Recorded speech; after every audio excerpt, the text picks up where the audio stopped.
So, our intro is just going to be a little intro to Psychopaths. I don't know who here has seen it, who hasn't. We're going to go through what the show is. We're going to talk about the canon queerness in this show, and also the points that it makes about censorship. I kind of added this recently for VisCon specifically, because it's a really interesting discussion. We're going to get into Mr. Makishima, who is, in fact, my favorite part of this show and the main antagonist of Season 1. And then finally, I am taking you to Fujoshi Delulu Land, because what else am I doing here at CitrusCon?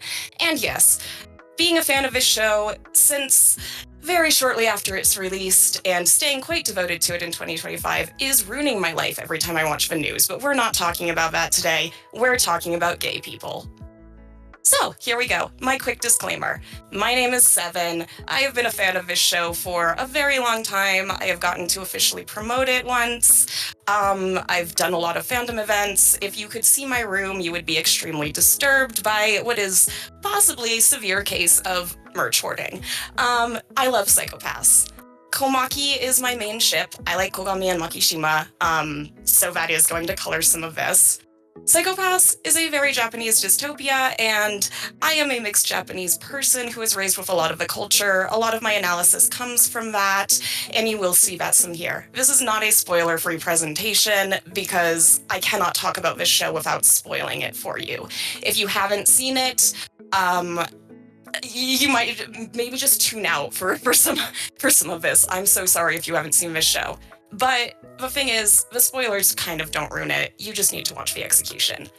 And then, I, as a person, I heavily favor Season 1, Movie 1, and Case 3. This is because Kogami and Makishima, as well as Akane, are my favorite characters. As such, I will not be touching on Season 2, Season 3, or any of the other movies, because that's not my wheelhouse.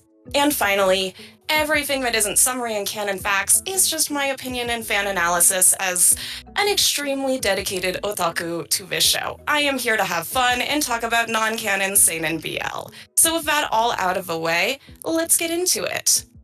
First of all, intro to Psychopaths. What the hell is Psychopaths?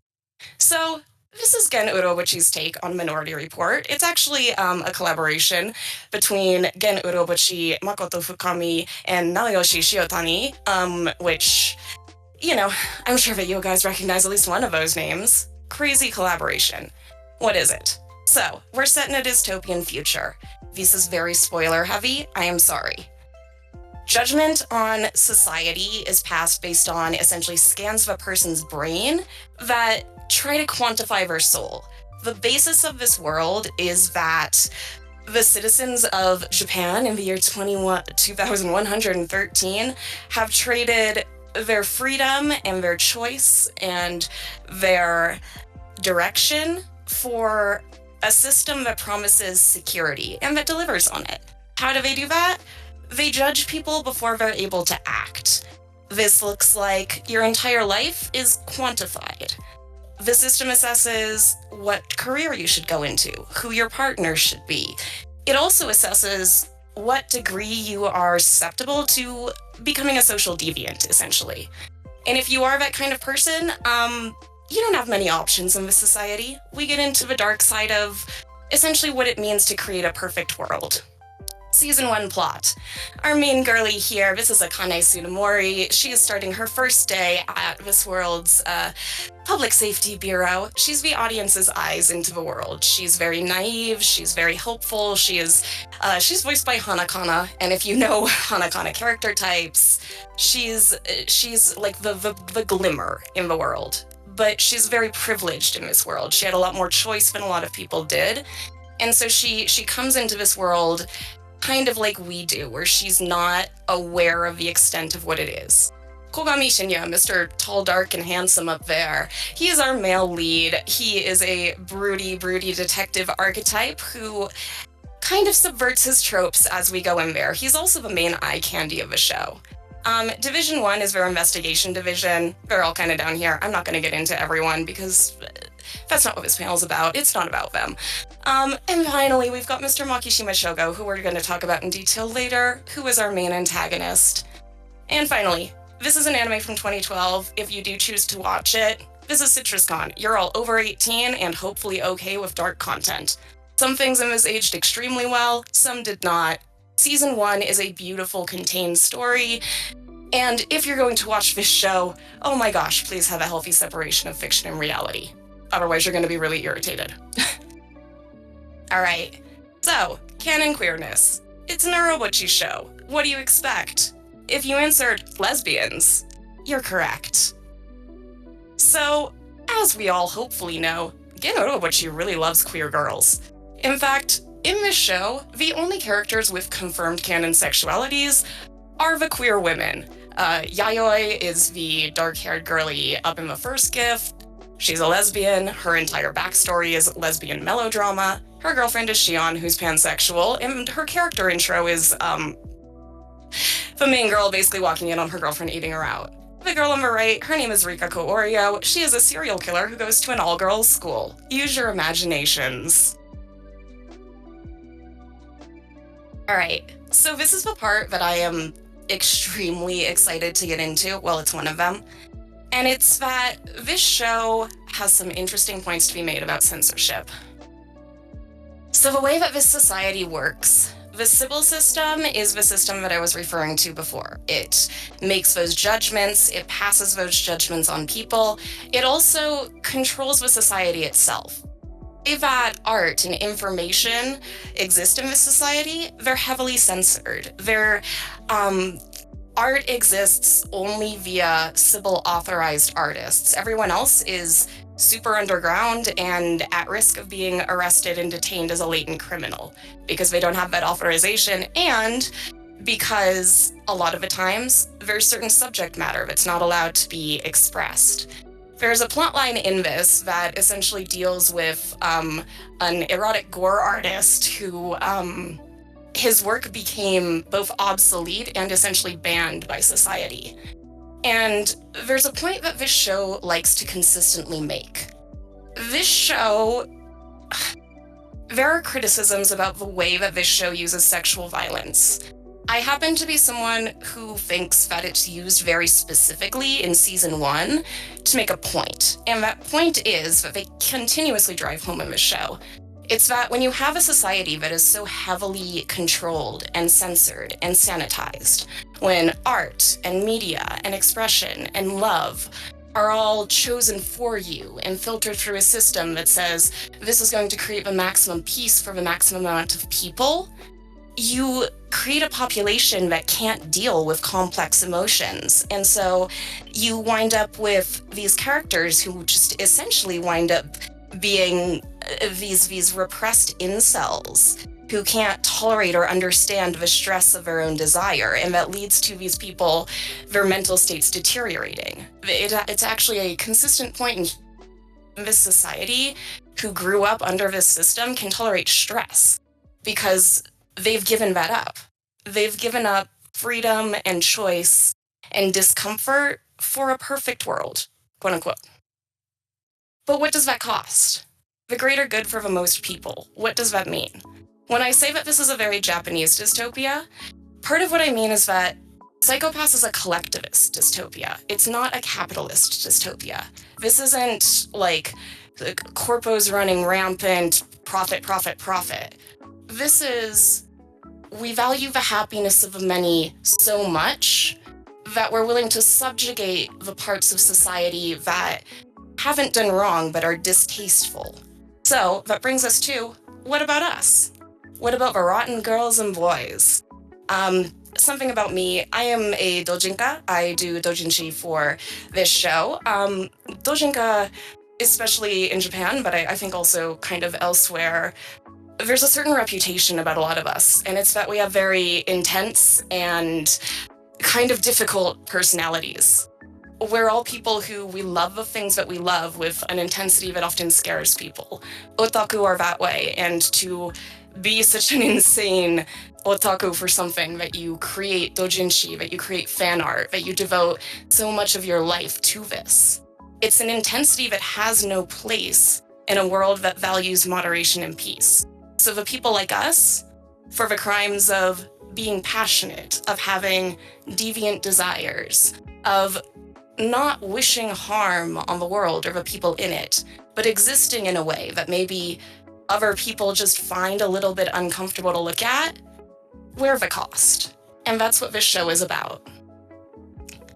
So that brings us to, we really need to talk about Mr. Makishima Shougo. So, this guy is a time. This guy is a time. If you've seen this show, you kind of know that, I think he got lost on his way to a BL. I mean, Psychopaths is technically a Nitro Kiral property, and I think that this man meant to stop over at Dramatical Murder, but he wound up in Psychopaths instead, and that's okay. He is the main villain of Season 1. He is described as a beautiful androgynous young man. He is a white-haired anime boy, which, means that there's something deeply wrong with him inside. He's also an extremely pretentious man who speaks in a way that I can't talk about in this panel because I will go off on a tangent and you won't hear from me again for like 2 hours. I'll just keep going because the way that he speaks in Japanese is just insane. But he does these long, rambling monologues, and if you really pay attention to him, he talks about human nature, he talks about cruelty and loneliness, and so many of them are actually kind of aimed at himself, and I just think that's silly. So what is his deal? Mr. Shougo Makishima, and the spoilers, huge spoilers. Mr. Shougo Makishima is something called criminally asymptomatic, which essentially means that the system can't judge him.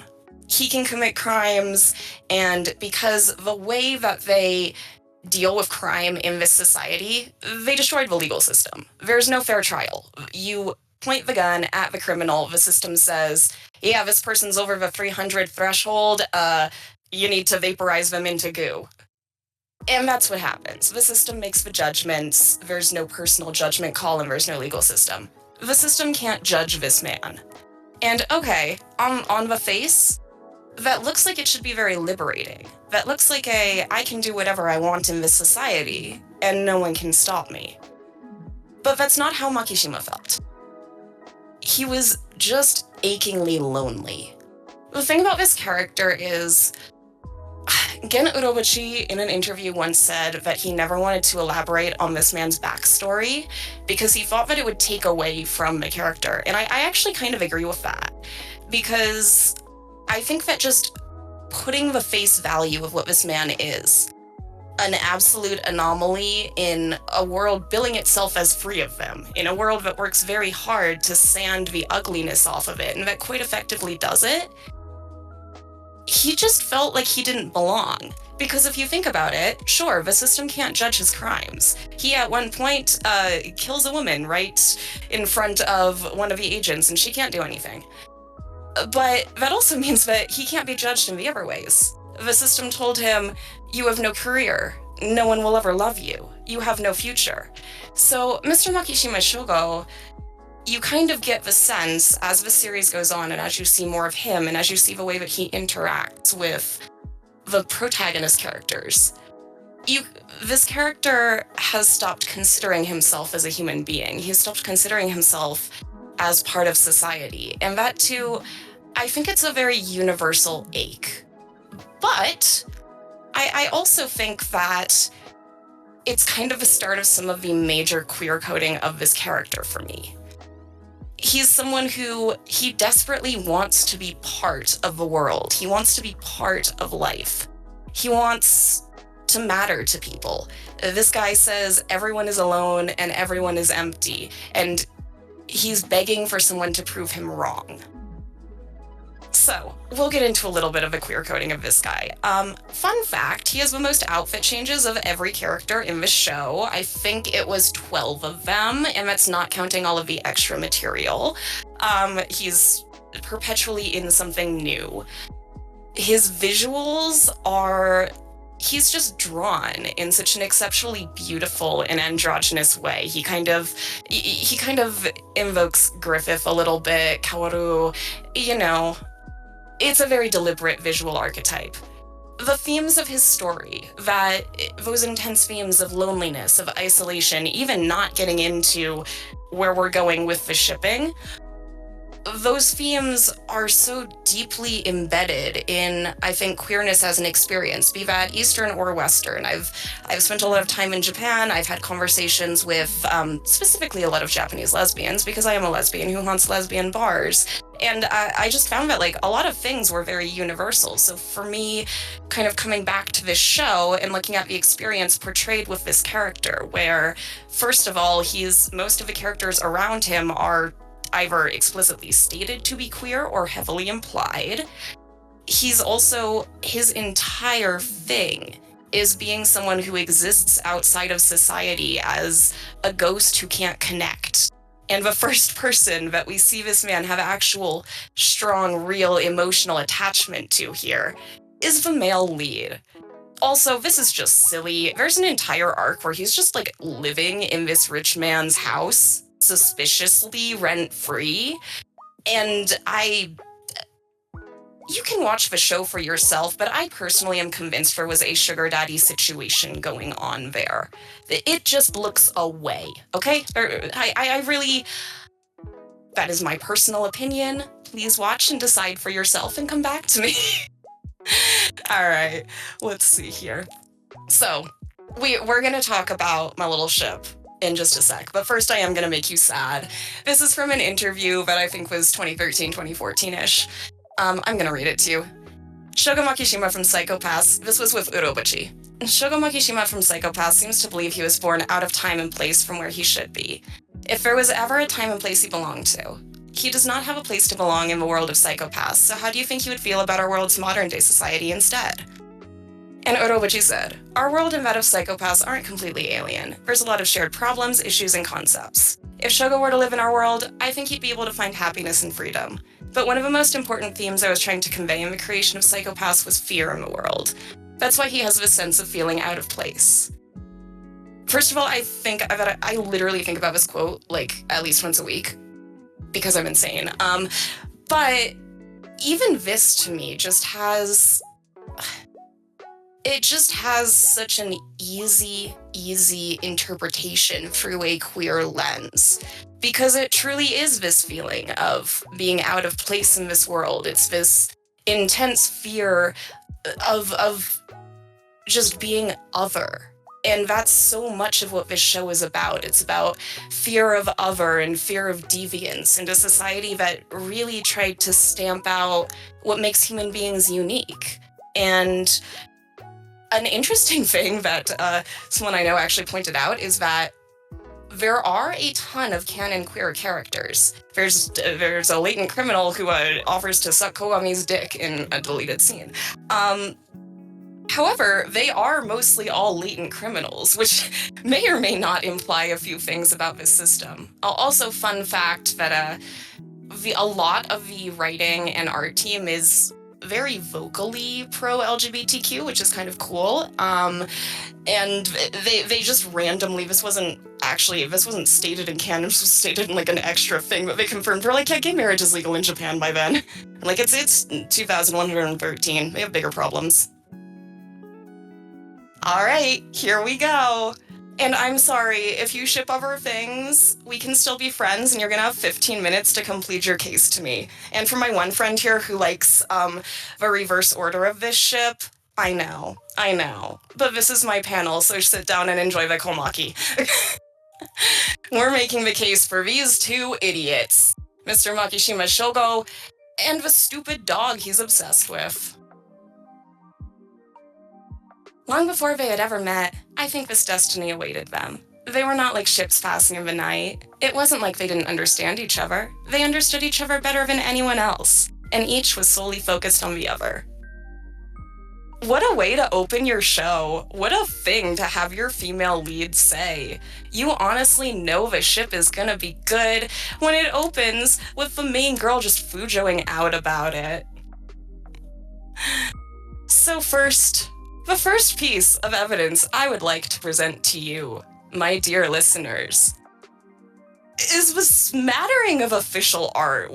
I'm just going to let you guys look at this. I would like to draw your attention to whatever the hell is going on with Makishima's mouth and that gun. Just covered in sweat. Get it out of you. What is happening? What is happening here? Yeah, that's Makiko in the bottom right corner. Whatever, I do switch ship a little bit. My point being, the official art yaoi baited to such a strong extent that I've had people in all seriousness who have stumbled upon these and asked me if this show is BL. And the answer to that is no, it's worse. It's psychopaths. It's very tragic. They're doomed. The official art loves them, even down to, for the most recent anniversary, they got matching merch releases. Makishima doesn't have a canon birthday, so they usually would release merch of him on Kogami's birthday as well. The merch team is really normal about them. The art team was really normal about them. Also, fun fact, the mangaka for the Psychopaths manga, it was an anime original first, but the artist for the Psychopaths manga went on to make Yukako no Moriarty. So Moriarty the Patriot, if you recognize some of these character designs, Moriarty the Patriot has a very similar dynamic and design to this ship. And that's all I will say about that. Oh, here, have my favorite frame in the show. But yeah. That's how you fight. That's how you fight men. I personally think that the tactical dick suck was the best possible way to go on a first date with the dude whose life you ruined, who you've been stalking for several episodes.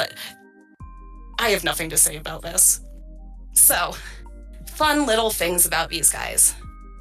In Japanese, the kanji for their first names, Shinya and Shougo. Shinya means midnight. Shougo means noon. Their designs are supposed to be black and white. Their connection is something that is commented on routinely through the show, and they're shown dreaming about each other, talking about each other incessantly. There are multiple scenes with Makishima where different characters remark about how they've never seen him looking so happy as when he's looking at photos of or talking about this man.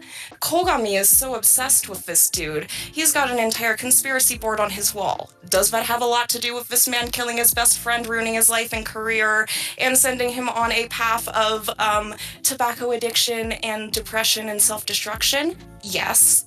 But it's also pretty fucking gay. Having a nemesis is kinda gay. And then, of course, major spoilers here, but oh my, please, if you haven't seen it yet and you've hung it in this far with me in this panel, please watch it after this. I promise this scene is so much better than I could ever describe. These two, this show has its kinda final confrontation in a wheat field on a beautiful, beautiful sunset.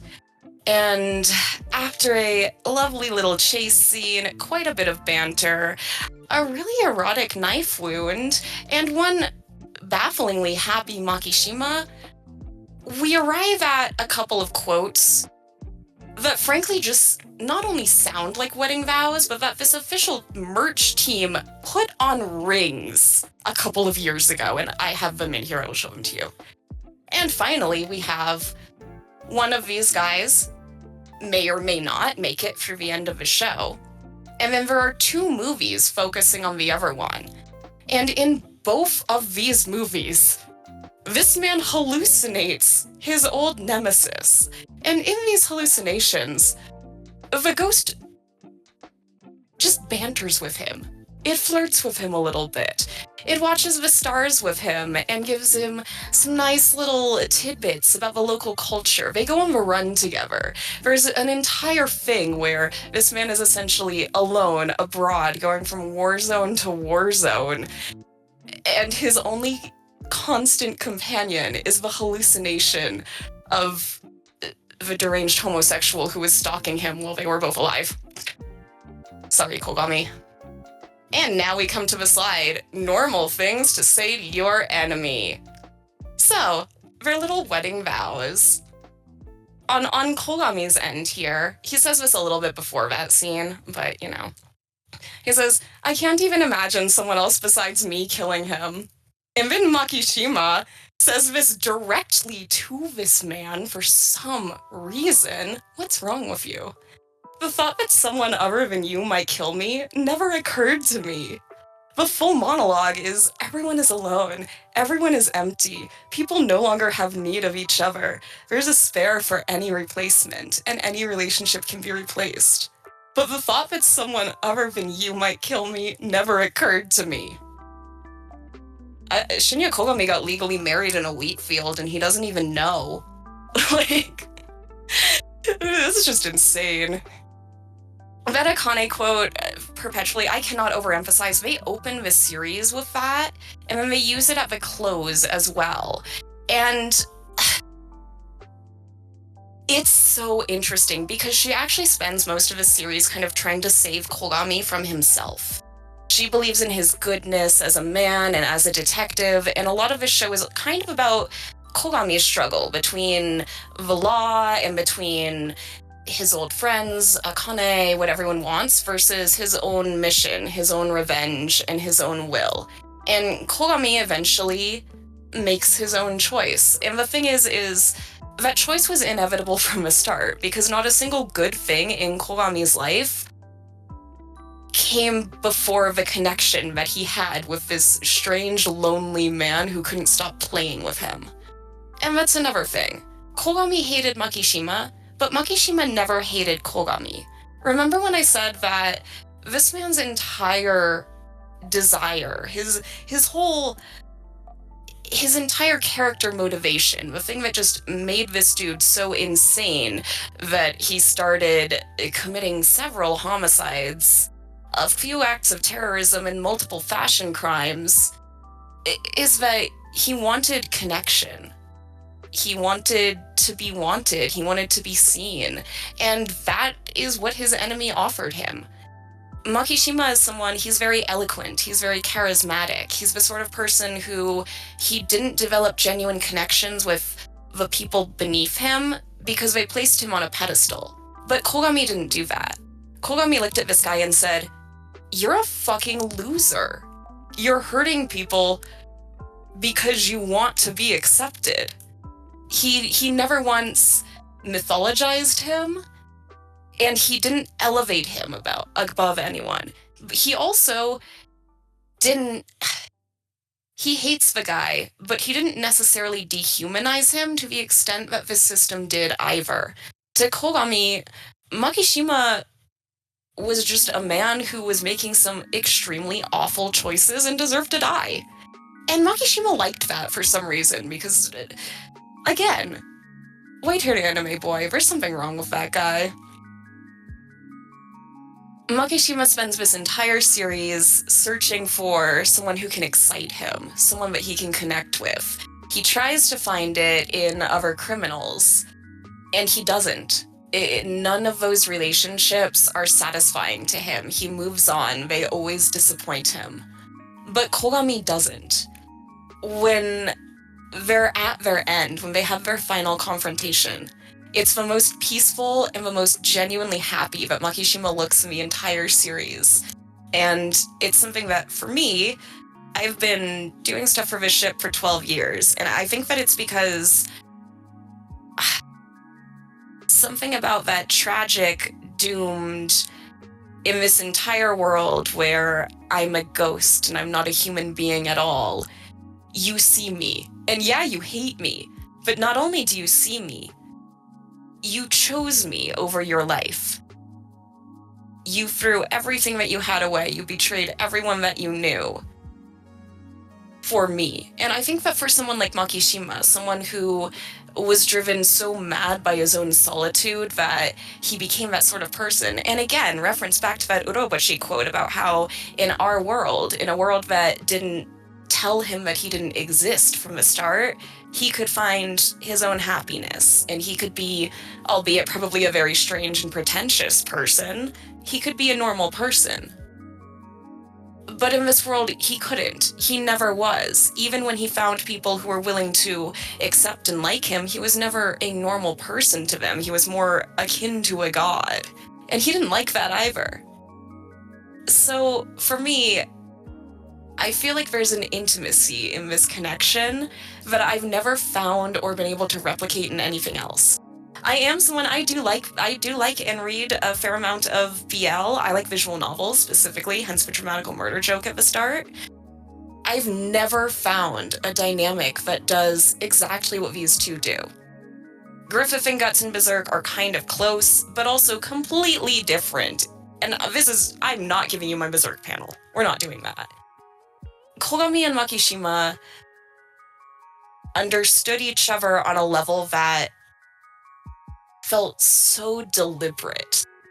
And there's just such a tragedy to it to me, I guess. Kogami is someone who his biggest weakness as a character is actually that he's a very compassionate man. And so for me, I guess I like that fan fiction and doujinshi gives us the opportunity to explore some of those what ifs. Because I like the idea, I'm a dead dev girly, I write some nasty shit about these two. But ultimately, my favorite thing is kind of just the idea of a world where they could be together and Makishima wouldn't wind up being that desperate, lonely, horrendously hurt person who caused so much harm and did so much damage. I like the idea that they could accept each other and that they could love each other and that they understood each other better than they understood themselves and that absolutely no one could come between them. I love that. And here, we have a little video. Well, wait. Yeah, no. Ah, no. Okay. This video here, this is just illustrative, I guess. This is the first time that Mr. Makishima Shougo lays eyes on Shinya Kogami, and up until this point, he had actually been operating quite logically. His plan was essentially to take down society and try to create a world that he could exist in. Cool plan. A lot of terrorism involved, a lot of innocent people getting extremely hard. A crazy execution. But cool plan, very smart guy. This is a turning point for him. Because this man sees one picture, one video of this dude, and changes everything. He starts going, chase me, I'm gonna leave you little breadcrumbs, I'm gonna leave you little clues. Won't you come chase me? I'm gonna go make myself a human decoy because I know that you'll come up here to come see me. It's ridiculous. This man sabotaged his own ultimate plans to make a society that he could live in because he is too gay to function. Here you go. Come on.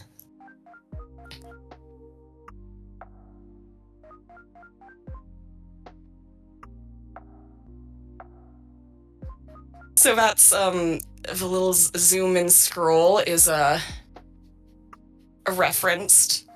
So anyways, thank you so much. You came to a Psychopaths panel in 2025, which makes you extremely cool in my book. Thank you for being here. Please accept this lovely, Kogami Shinya objectification, which is actually one of my favorite things about this series and one of the biggest selling points. Our female lead, Miss Akane Tsunemori, who I do love, and that's my wife, they leave her alone for the most part. Like, that girl doesn't get upskirted, her shower scenes are really non-sexual. Kogami is a totally different story. This man is objectified, he is beaten up. There is a scene in this movie that I'm not gonna ruin it for you, but things happen with a bottle of liquor that have haunted me since the year 2015. I think that you should watch Psychopaths. It's a cool show. It is so relevant right now. The points that it makes about censorship, about people who are othered in society, about the cost of a perfect world. Psychopaths is a very Japanese dystopia, but dystopia is observational. And so many things of repressive societies, there are commonalities across cultures, across places, and I think that truly great dystopian fiction, it makes observations about that. It creates worlds centered on the fears and anxieties of people today and in the trends that we're seeing. So for this as a show from 2012, if you go back and watch it now, you'll actually be pretty amazed at some of what they called, and specifically in regards to fandom culture and the rise of purity culture, the rise of pro-censorship positions. This show has a lot to say about the devastating effects of that on society, on the minds of young people.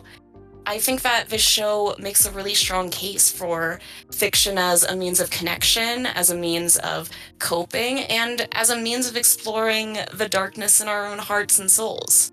I also think that this show kind of makes the case that some of that stuff is what makes us human. It's necessary. And ultimately, this show focuses on the elements of society that society wants to eliminate. It humanizes them. It shows us that these are people who are being victimized by a system that is designed not to see them as such. So thank you so much for coming to my little Psychopaths panel. I would now like to open the floor. Can you guys come talk to me about this show? Yeah, if you guys want to ask All questions right. or maybe just please raise your hand so that I can invite you to speak. I see here Atticus there. I would host a watch party, by the way. I'm sorry. Oh, thank you. Okay, I do. See, I will take that question. Also, I'm so sorry if you guys were talking to me in chat or asking questions through it. I could not see chat. When I was trying to pull it up on my phone, it kept kicking me out of. Oh my God, there are 59 people here. Oh my God. Thank you so much. Holy crap. Thank you all so much for coming. Thank you, CitrusCon, for allowing me to host this. Yeah, let's come here, come talk. Yeah. Maybe we can have Atticus as the Hello? first question. Yeah, We let's do can it. hear Yeah. you. So it's not really so like it's kind of a question. I'm also like you've enlightened me to this ship. This is one of the first anime that I really, really, really loved. I hadn't really thought about them, but now that I've listened to your panel, you're so fucking right. Thank you. I've loved this series since probably 2014. Well, the characters you didn't talk about are my favorite. I am going to just talk about my very favorite boy. My favorite is Kaguri. As a incredibly neurodivergent child, being clocked like that, and his Right. whole storyline, it's devastating to me what they did to him. He is my favorite boy. Oh, you have excellent taste, and I had a Kaguri section in this panel that I cut for time because specifically I adapted this one for the Mhm. like BL focus. I have a little. So for those of you who don't know, Shusei Kagari was flagged in a test at like age 3 and whisked off to an isolation facility as a latent criminal, and we meet him as like an enforcer, so he never had a chance. They were like, this toddler is fucking evil. Also, Yes. okay. From my understanding of it is that he is very coded as like a neurodivergent child, Yeah. ADHD, and he did not like in the novel, the light novel. It talks about his experiences being in the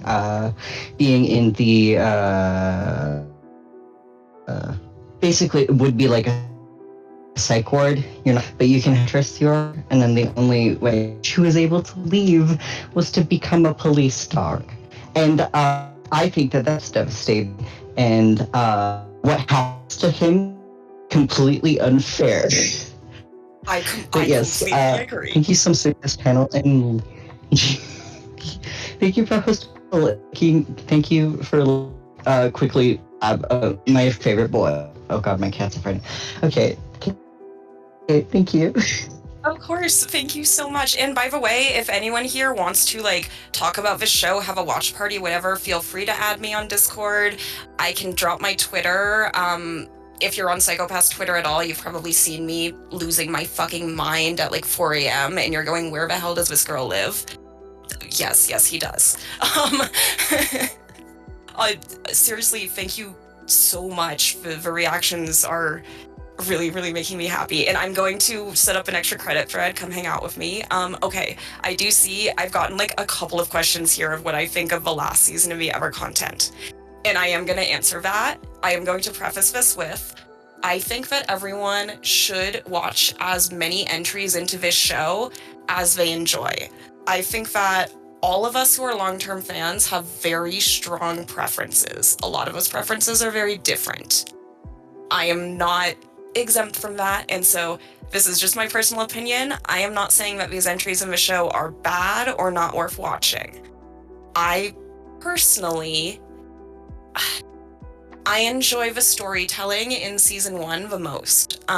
Season 1 and movie 1 were Urobuchi's work, and his original vision for this show was as like essentially like what Gundam does, where it's just a sandbox universe and different creators would come in and like kind of do their own thing with new characters, new scenarios, whatever. That's not what wound up happening. And I kind of felt like passing the main cast from Urobuchi's contained story through and taking that influence out, I think there were certain things that suffered. Season 2, there were some really weird production issues that they ran into. The quality on season 2 isn't as good, but it frankly isn't their fault. Crazy things happened during the production of that. Their budget was low. There was a real life crime that mirrored something in the show that happened, so they had to cut an arc. They were like the production of season 2 was crazy, and it is not their fault. I personally did not think it was very strong for many reasons, but I know people who adore it, and so I really encourage you to watch. As much of the show as you wind up enjoying. Season 3,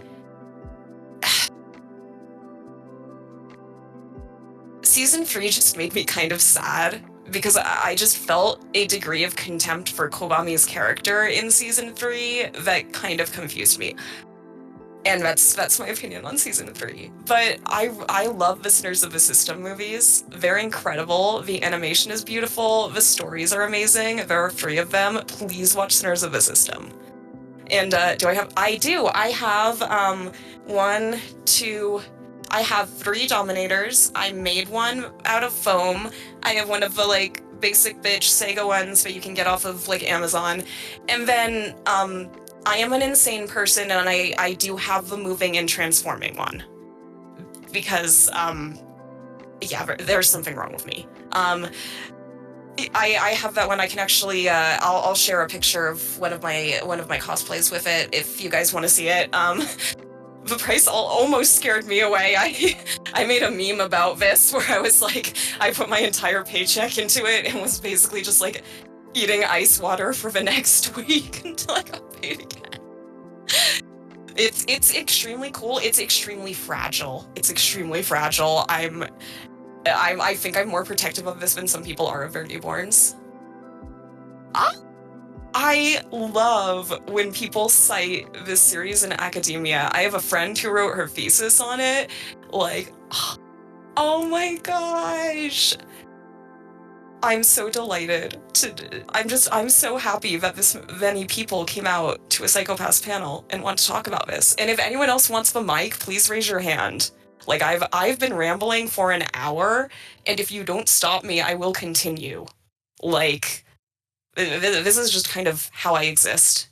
Also, if I manage to convert you to Komaki, 1, please tell me. 2, oh my god, thank you. That is so deeply flattering. And I will confess, I am a Fujoshi. However, I love Makishima and Akane.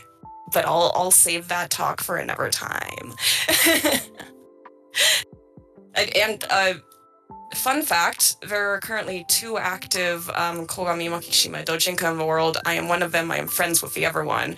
But if you get into that ship, you should look up some of the doujinshi, because we have, in the past, had crazy talented people. The other person who is still active, aside from me, crazy talented. I can send you my book if you want it. It's in Japanese only, but I'm not half as good as anyone else who has ever created for this ship, quite frankly. But you really, really should check out some of the fan creations. We tend to be, we're an older fan base. I am 30. Most of my friends in this are like, yes, I will. I'm gonna extra credit we'll have our extra credit, Fred.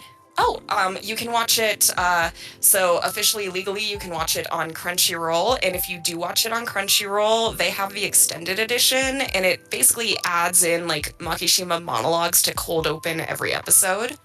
You can also,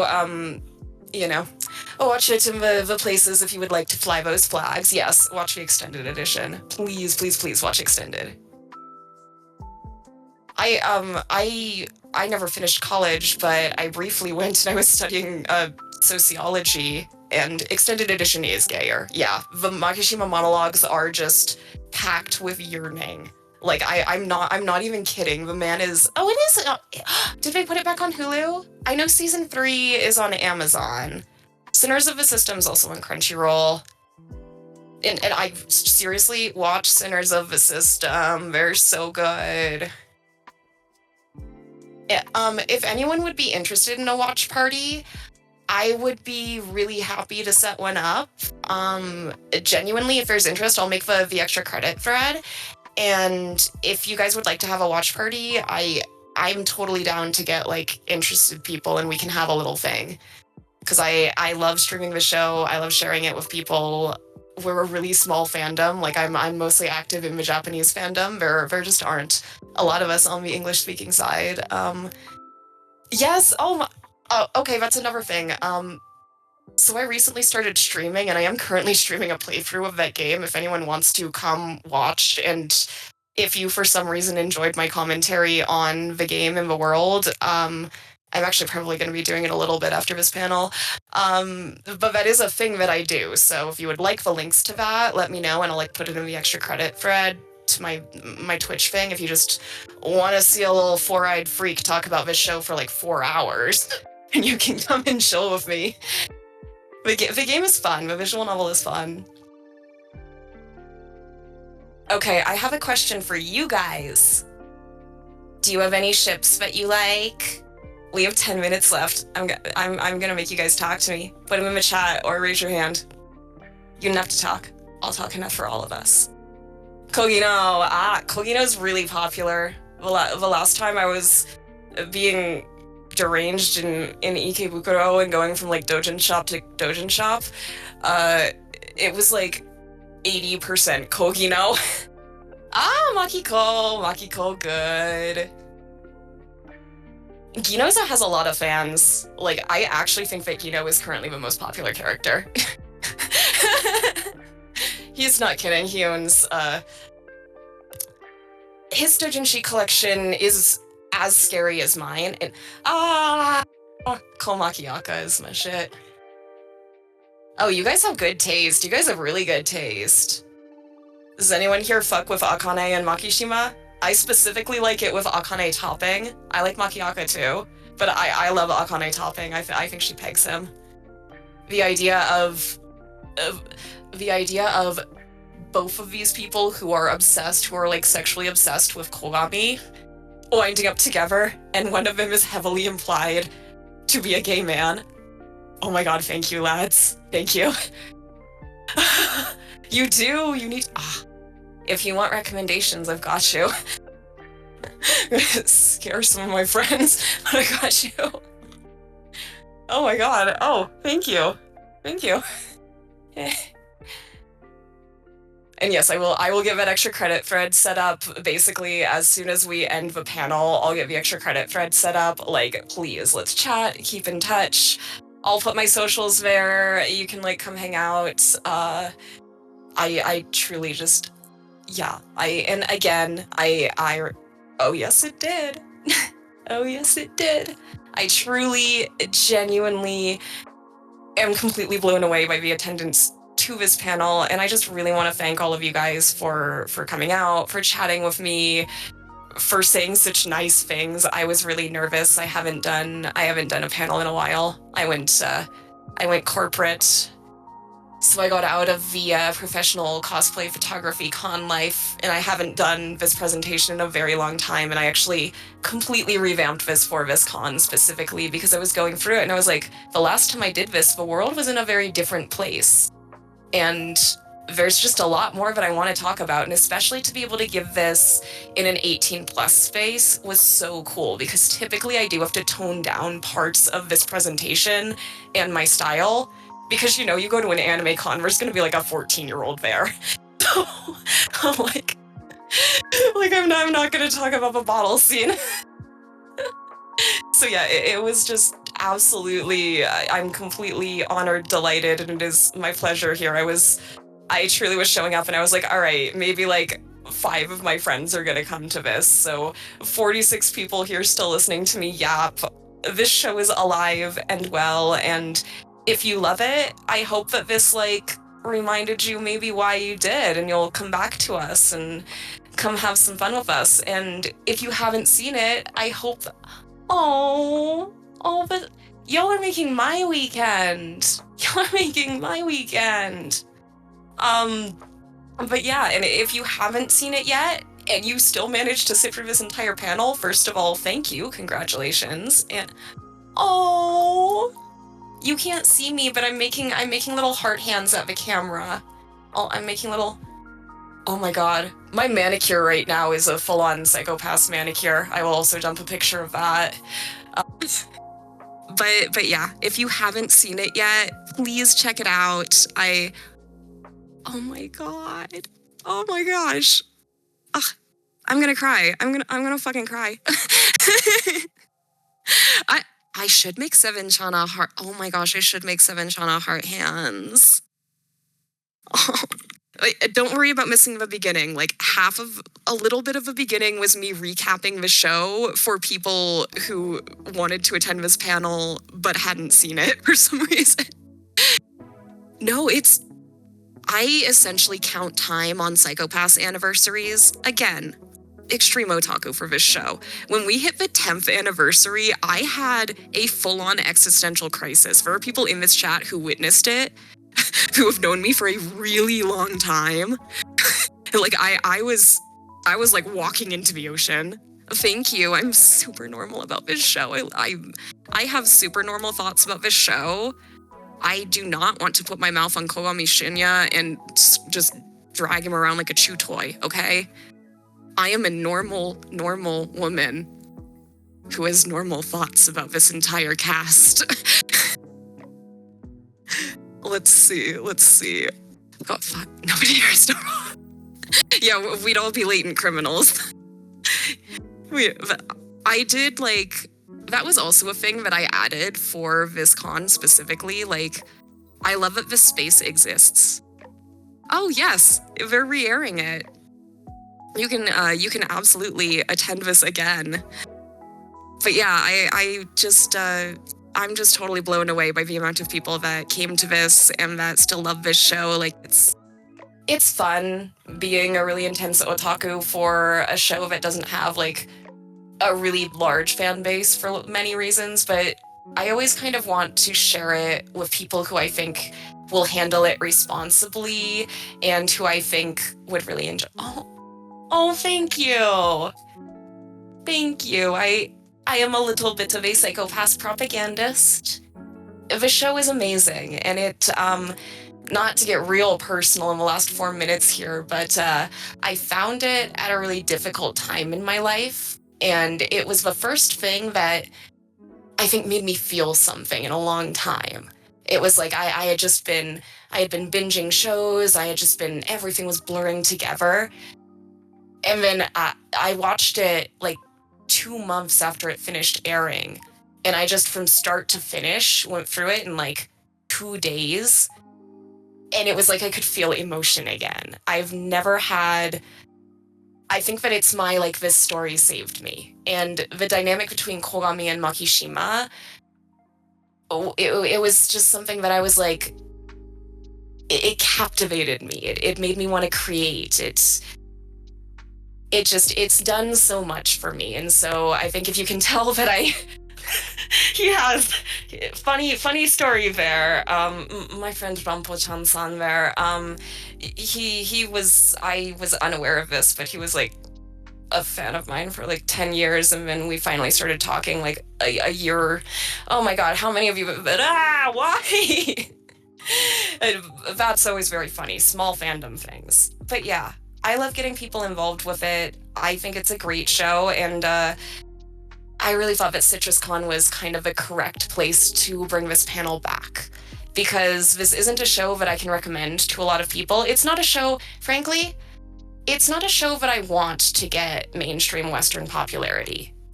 For reasons that I think most of us who come to CitrusCon can probably guess. Given the content and everything there, I want this show to stay niche. I want it to stay with people who will love it the way that those of us who have been here for so long do. I want it to stay with people who will treat it responsibly and treat it with care. It just because I think that when something means that much to you, you do kind of want to protect it a little bit. So keep psychopaths weird, exactly. So yep, exactly. So I really thought that CitrusCon would be just a really fun place to bring this, and so yeah, I really just want to close this by saying thank you for coming. I'm gonna make that thread. Let's keep in contact. Keep psychopaths weird. Keep calm and ship Komaki. And yes, thank you guys. Thank you, CitrusCon, for allowing me to have this. Oh my god, I had the same experience with Providence. I went in Makishima cosplay. I went every day it aired. I dragged a friend with me every time, and we were the only people in there, and I cried every time. Thank you guys so much. Have a great rest of your con. Let's keep in touch. I'm gonna make that thread. I'll drop my socials. I'll drop some of that other stuff we talked about. Again, thank you from the bottom of my heart. And keep your hues clear, okay?